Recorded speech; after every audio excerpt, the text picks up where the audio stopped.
भैया light of कर दीजिए।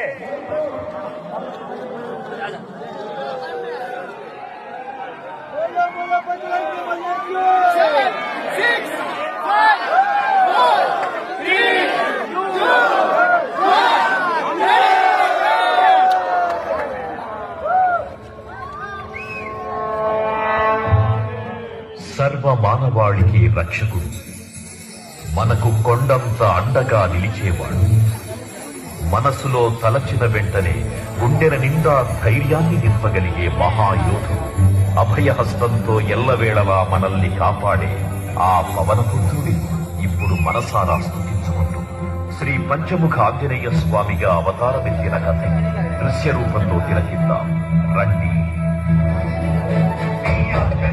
ప్రసన్నాంజనేయం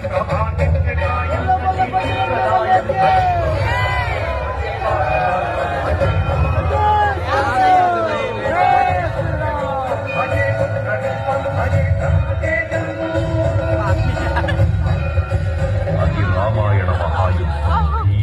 శ్రీరామచంద్రుని సారథ్యం వానర సైన్యంతో విజృంభిస్తూ లక్ష్మణస్వామి తనతో పోరాటం చేస్తున్న రావణుడి కుమారుడు ఇంద్రజిత్ తలని బాణంతో ఒక్క వేటుతో వేరు చేశాడు.